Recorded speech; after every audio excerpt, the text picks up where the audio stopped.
Anda masih di Kompas Siang bersama saya Vidi Batlolone. Saudara, unjuk rasa pecah di berbagai daerah. Kenaikan tunjangan DPR jadi musabab di tengah ekonomi rakyat yang makin mencekik. Di tengah demonstrasi, gesekan masyarakat dengan aparat terjadi akibat tragedi pengemudi ojol ditabrak kendaraan taktis polisi. Inilah liputan Dipo Investigasi. Gelombang perlawanan rakyat di akhir bulan kemerdekaan mencapai puncaknya. Aksi demonstrasi yang semula bertujuan untuk mengkritisi tunjangan anggota DPR yang dinilai fantastis justru berakhir tragis. Busur panah aspirasi kini berbelok ke arah Polri pasca insiden tewasnya Afan Kurniawan, pengemudi ojek online yang tertabrak kendaraan taktis polisi. Lalu akankah negara berbenah usai rakyat memperlihatkan gemuruh amarah? Inilah episode ke-40 Dipo Investigasi. Saya Dipo Bahagia. Saya akan menelusuri dan mencari bukti secara langsung dari lautan aksi demonstrasi perlawanan rakyat.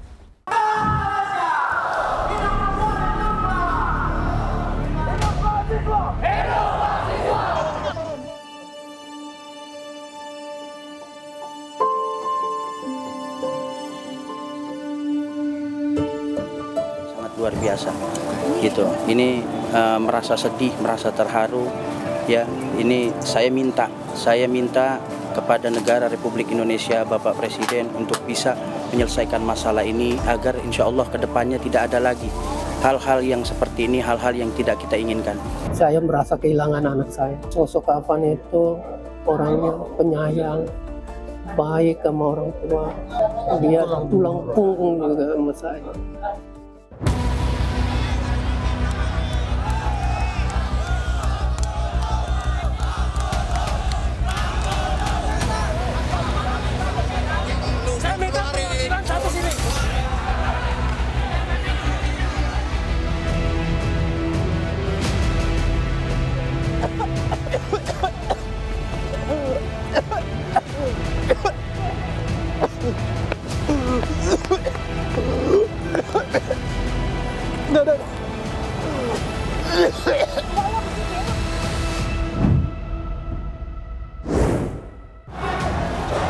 Saya akan tunjukkan saudara keributan yang kemudian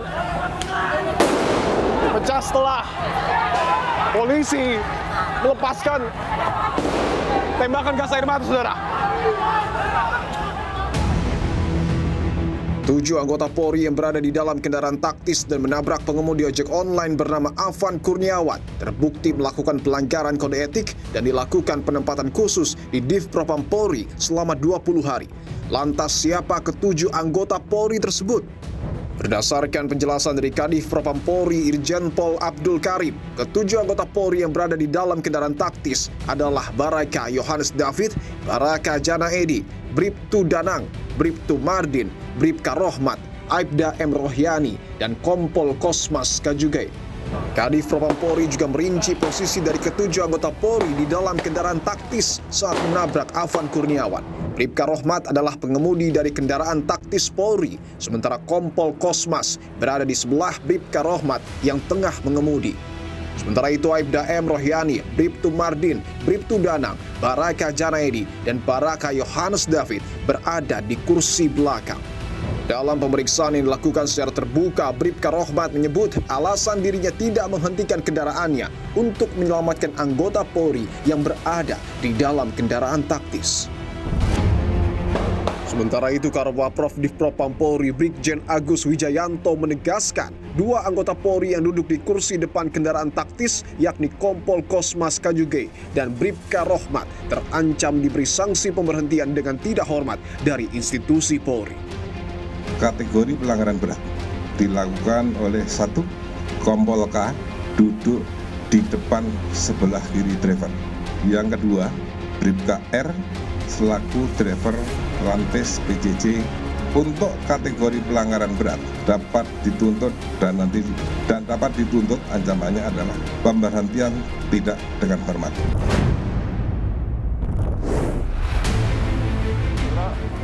Saya gambarkan bahwa ini adalah situasi di kediaman dari almarhum Afan Kurniawan. Bisa dilihat Ketua DPR Puan Maharani bersama dengan Gubernur DKI Jakarta akan mendatangi rumah duka. Kita akan coba ikuti, saudara. Saya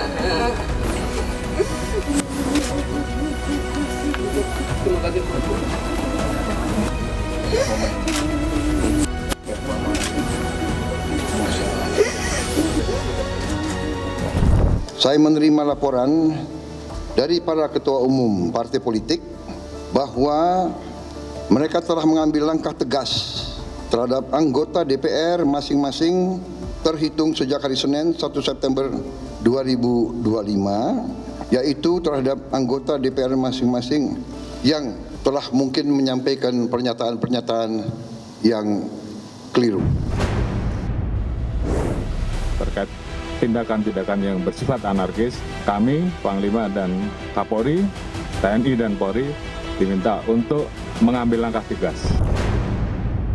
Saya sudah bersama dengan Koordinator Kontras, Mas Dimas Bagus Arya. Mas Dimas, terima kasih untuk waktunya, Mas. Ya, Mas Dipo, terima kasih. Mas, bahwa kita tahu dalam seminggu terakhir, di akhir bulan kemerdekaan, begitu banyak aksi demonstrasi yang kemudian dilakukan oleh rakyat, mulai dari depan gedung parlemen hingga bahkan menyusur ke gedung-gedung aparat kita. Apa yang Kontras maknai terkait dengan hal ini? Ya, pertama ini sebenarnya adalah ekspresi kekecewaan warga negara atas rentetan peristiwa-peristiwa yang nir empatik gitu ya dari pejabat-pejabat publik. Gitu nir empati. Kalau kita lihat kan secara berurutan gitu ya, dari mulai minggu lalu misalnya kenaikan tunjangan yang didapatkan oleh DPR RI, anggota-anggota dewan gitu kan. Lalu yang kedua juga ada permasalahan-permasalahan yang terakumulasi gitu ya, misalnya bagaimana proses legislasi yang buruk oleh anggota dewan kita, lalu juga ada kebijakan-kebijakan pemerintah yang ternyata tidak terartikulasi dengan baik. Unjuk rasa tak lagi luapan aspirasi namun krisis kepercayaan kepada penguasa. Amarah rakyat yang meluas menjadi momentum negara untuk berbenah. Rakyat jaga rakyat, bersuara demi didengar negara. Janganlah terprovokasi demi tujuan menjaga demokrasi. Saya Dipun Bahagia. Sampai jumpa minggu depan.